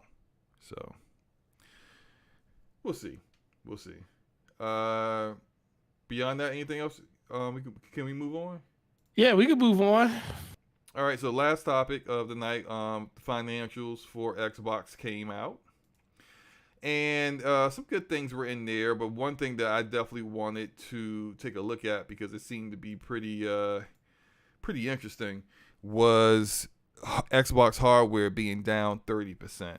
So I thought that was and I think the very thing that they had said about it, in particular, they made mention of it's year-over-year revenue that's down compared to this time last year. But this time last year, they had they benefited from increased console supply. Yeah, I had a feeling that's what it was. They had a lot more systems available at this point last year, and then PlayStation, and let's be for real, PlayStation didn't have supply, so people were just buying the systems that were available. So I do think that had a lot to really do with it. You had Halo coming out at the end of the year, so people wanted to probably pick up Xboxes for Halo. So there was a lot of different reasons for the sales to be up, but there's also a lot of reasons for it to be down. Like I was telling Slow-Mo yesterday when I was talking to him that Xbox Series X's have pretty much been non-existent, especially if you're trying to get the system except for not bundles. in the bundle. That's the only one you can get right now is a bundle system. So I think we're starting to get past the point where people are just buying systems just to buy them at this point now. They actually want to like get the bang for their buck and like say, I don't want to spend $700 or $600 or even $560. The breakdown of the like how many Xbox Series X's you've had. So like I want you to tell the audience what you told me earlier today. Was it or yesterday? Yes, it was yesterday. Okay. real quick before we do that though, I wanted to go through all the numbers for gaming. Yeah, go ahead. So there's like Xbox content and services revenue increased 3%. Gaming revenue overall declined 4%. Xbox hardware revenue declined 30%. So that's the full everything there in regards to that. Now, my first question to you was, you said you had 8 Xbox Series X's that you got like earlier this week, right? Yes, like 2 days ago. Okay, so 2 days ago, you got 8 Xbox Series X's, and you told me how long you expected this to see those get sold, and what time period was that? A week to 2 weeks. A week to 2 weeks to sell 8 systems. Okay. J-Dub in the house. Shout out to J-Dub with the $5 super chat. He says, I'm just here to say Jim Ryan is the GOAT. What's good, fellas? Shout out to you, J-Dub. Shout out to J-Dub, man. Funny guy. Being messy as always. As usual. He one of those people that's feeling real good. When I was talking earlier, he was one of those people that was he was doing the applaud. He was applauding.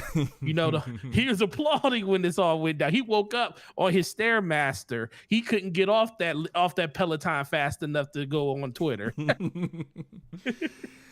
Yeah, shout out to J-Dub.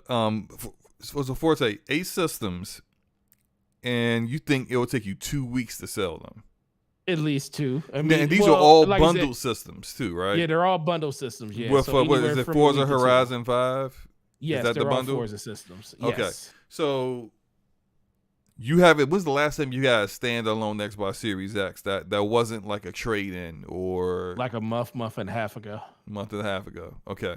So that's at the earliest. It could have been longer than that because it's been so long since I seen them. So is not getting standalone systems indicative of a supply issue?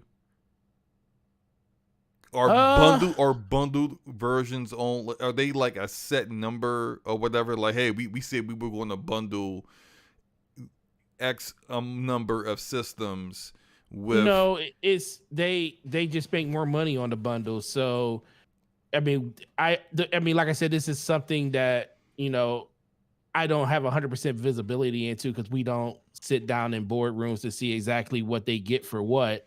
But the one thing that we all know that bundles do is it increases sales of whatever thing is bundled in it. So just like we talked about how Spider-Man was bundled with the PlayStation, not bundled with it, but all the bundles that you could buy when PlayStation 5 came out had Spider-Man bundled in it. Uh-huh. It increased the sales of Spider-Man because the only way you could get the system was within a bundle with Spider-Man at that point. Same thing could be said true for the God of War bundle. I remember I said it on there on this show when the numbers for God of War came out. I was like, well, how many of those were sold in bundles with that PlayStation that they literally conveniently only gave out during the month of November and December? There were no standard systems found anywhere. And it's not to say that it's like a wrong thing to do. It's just that's what kind of happens. And it doesn't say that it's a supply issue. It's just that they're saying like, we're going to make more money off of this system in this bundle because we're going to make more money off the game that's packaged with it. Mm-hmm. So not only are you making the number on the sale go up, you're making the number of but it's not everything else. Just with GameStop. Cause like I checked. No, it's everywhere. When everybody was talking about supply issues, I checked Best Buy.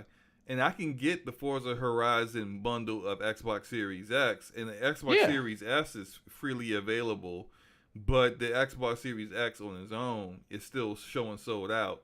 I kind of feel, and this is just me spitballing it, I don't know what their supply issues are. I don't work for Microsoft. I don't know anyone that works for Microsoft, but I think they got supply issues to an extent. I think they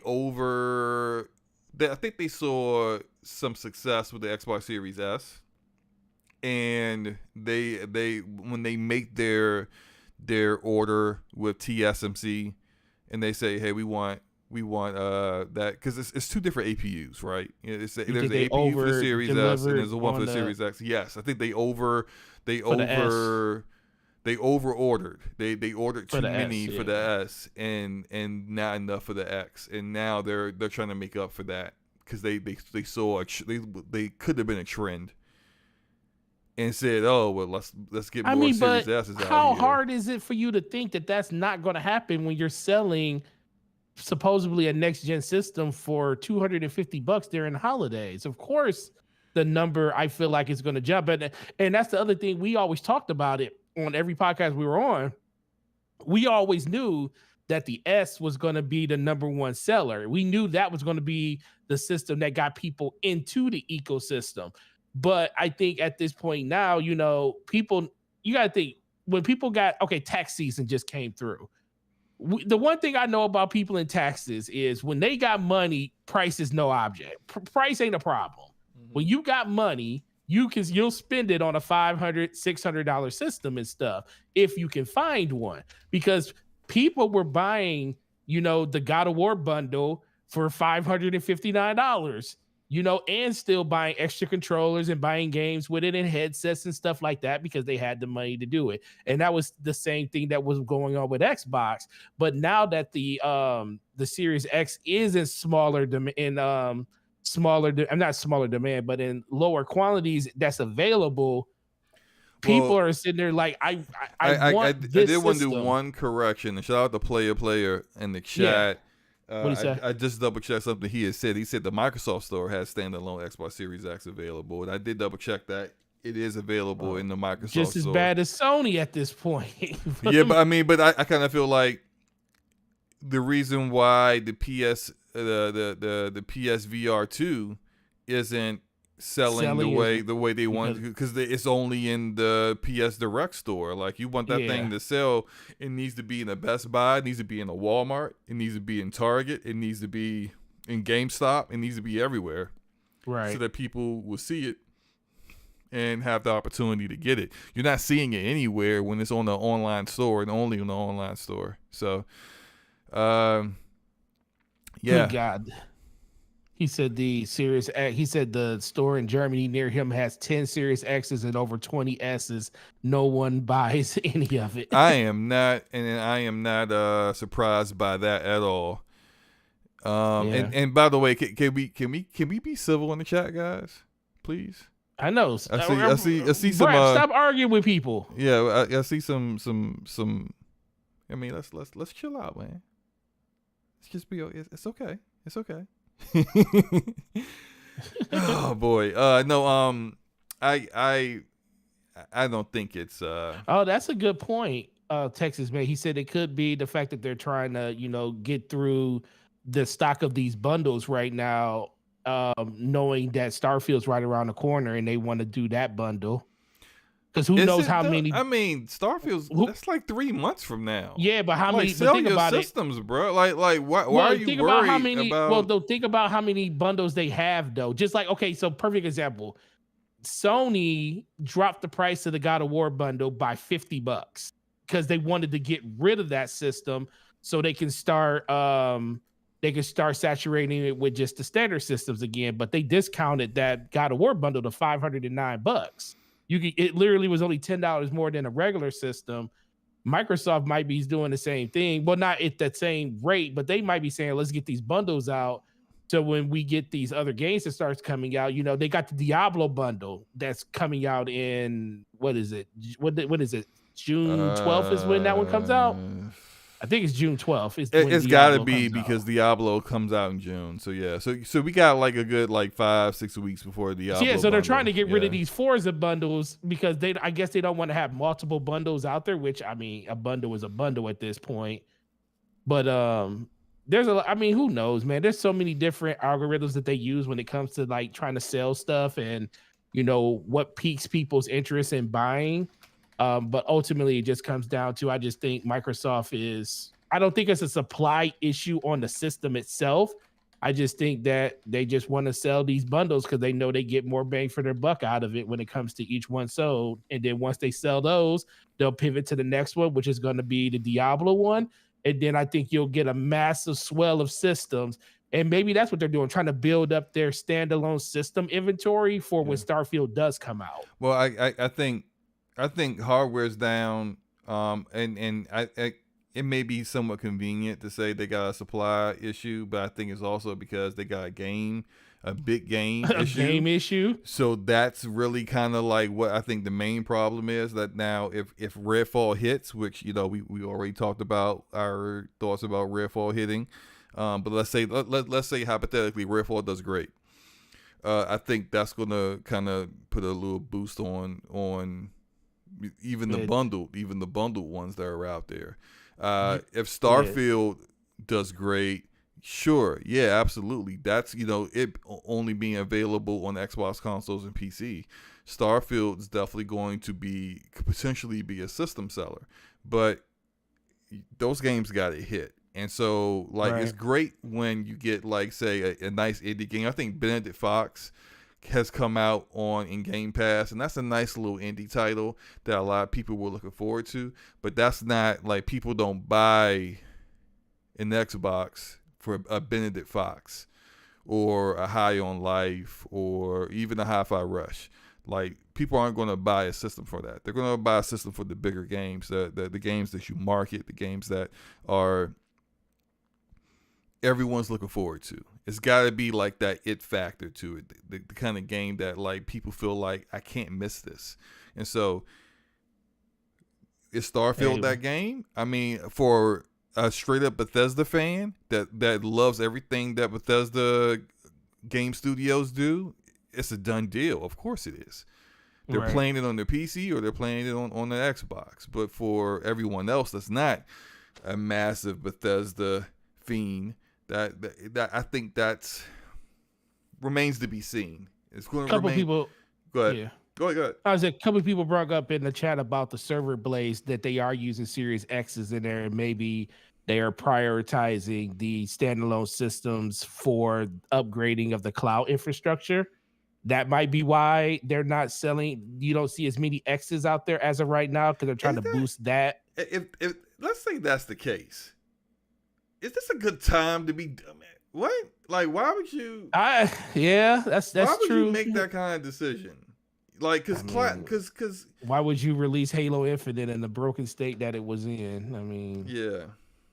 So I mean, there's a lot of things that would be redone if it completely redone if it was somebody like you or me that was running it. And shout out to I'm not going to prioritize server blades over selling consoles when I know that the bigger market right now is consoles. Games, like people who want consoles versus people who are trying to play games through the cloud. Yeah. I mean, just yeah. Go ahead. Is Julian Johnson someone that lives on your block? He's like your neighbor. He said light skin and power. Does he? Do you know him personally in life? I do not know Julian Johnson, but yes, right, light skin power, man. Light skin power. People be talking about us like we saw for something. Don't try it. You got green eyes, slow-mo, green like hazel eyes. Is that part of your makeup too? What? No, I don't. You make it seem like it's a terrible thing to have hazel eyes or something. I mean, like maybe got brown hair, not black hair. Maybe a little. Or you got red hair. Can we move on? Red hair. Someone got red hair, y'all. I do not have red hair. Oh my god! All his pigmentation went to his head and left his face. Wow. Yeah. My eye color and my hair color is not up for this discussion right now. Eyebrows and hair, two different colors. Shout out to my boy Ever Fraud. Ever Born Saga in the chat. Just wanted to shout him out for shout him out, bro. For saying, we should wait on games that we when features are there that we feel should be there at launch. We should wait till those features show up and then immediately changing his mind less than a week later. I love the guy. I love the guy.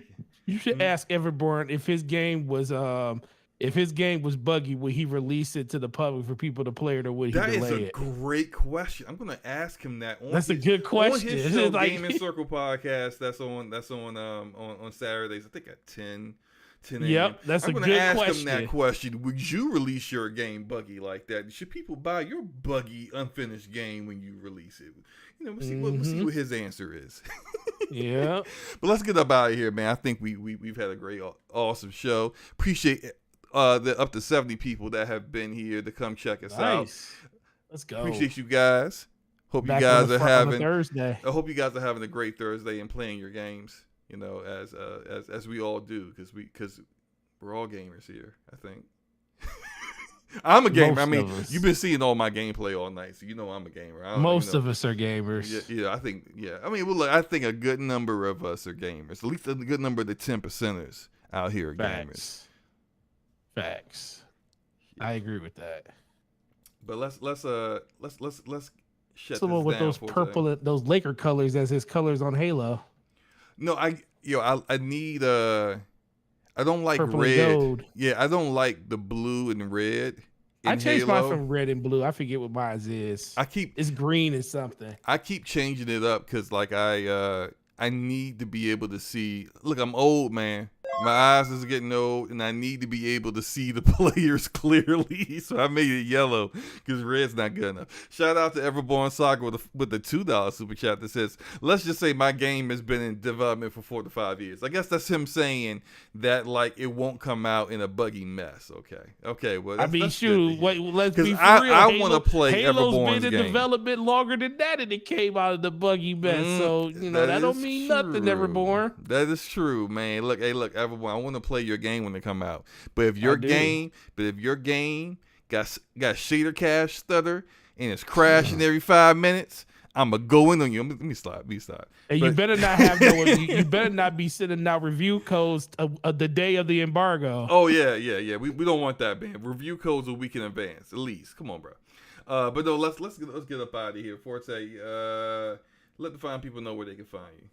You can find me. Shout out to Julian Johnson with the $10 super chat. Light skinned energy. Let's go.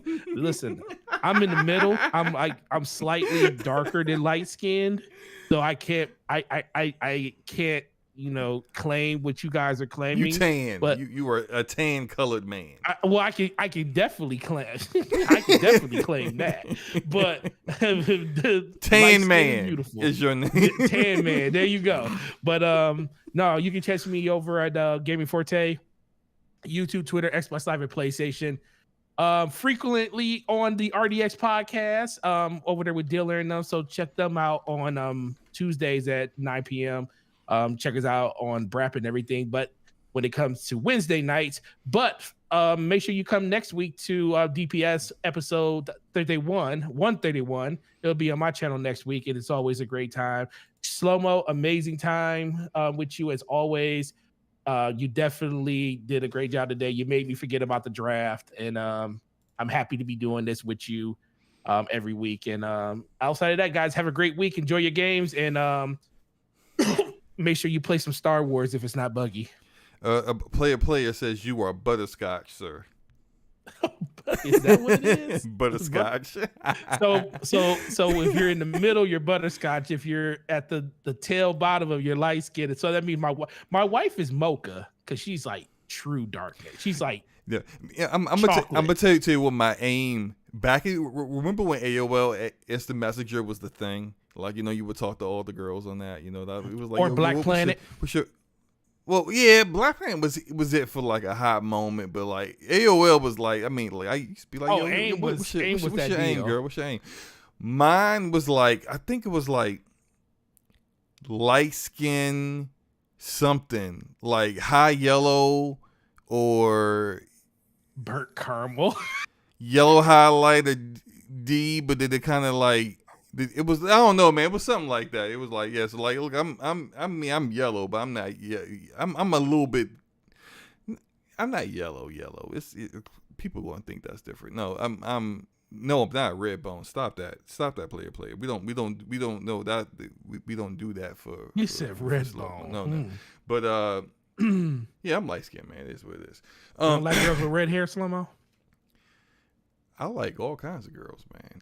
I did like girls, when I was a single man. When I was a single man, I liked all. I did not discriminate whatsoever. Have your wife ever heard any of your trials and tribulations of being in college as a single man? Some of them. That's some good. some of the PG-13 stuff, yeah. The PG-13, like the stuff that not the stuff where you woke up and didn't know where you're at the next day. Hey, that I as far as I know, that has never occurred with me. But no, well, you wouldn't know that if you. Hey, look, let's move on. You guys can. I'm gonna do another lunchtime with slow mo probably tomorrow. If not tomorrow, this Saturday for certain. And then hopefully another one on Monday, and then maybe drop a video too. We'll see what happens. Forte don't say a word. But I appreciate everybody for coming through. Did want to do our channel members real quick. And I will get that started right now. Forte can do his. I'll give him a moment to get his done. But shout out to our 10%ers. Donnell Brown, DexFlex27, John the Don, Vay Babe, Dragonheart Yobi, Enrique, Hargy Shani, Truth Serum, Arodimus, Ramon Terrell, Homie One Kenobi, Gaming Forte, Corey Hale, Stardust Cicero, and that guy Smitty. What you got, Forte? Yeah, I got Gregor Von Doon, Texas Lean, Truth Serum, Big Mad Mo, Ducky, Deflex, 27, Dragonheart Yobi, Stardust Cicero, Ramon Terrell, Hargy Chani, Brat, Basement, Radio, Arcade Podcast, The Boss, Corey Hale, Arodimus, Slomo Backslash, DJ Oris, and that guy Smitty. Really appreciate you guys for coming through and dropping all that amazing knowledge that y'all do. Absolutely. Arodimus, where you at, man? I think Arodimus owes you something, doesn't he? He owes me something? Yeah, didn't he say he got you this week? Oh, we ain't gotta worry about that. He can give me that. I'm just messing with him. Watch, he about to remember right now. You're like, oh yeah, I just remembered. But no, we gonna get up out of here. I forgot. My brain is all over the place. Sorry. Appreciate everybody for coming through once again, and hope you guys have a great rest of your evening. Peace. Peace. I love you, Arodimus.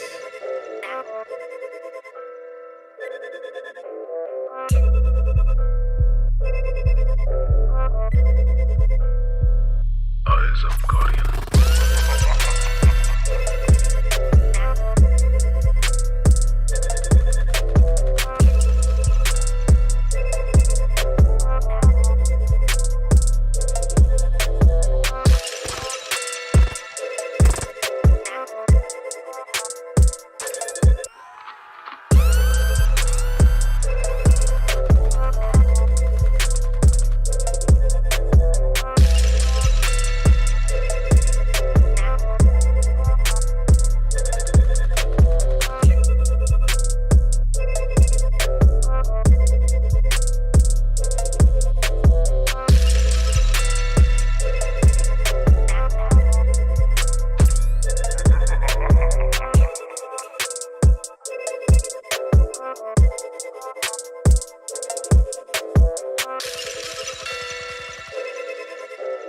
Wipe yourself off, man. You did.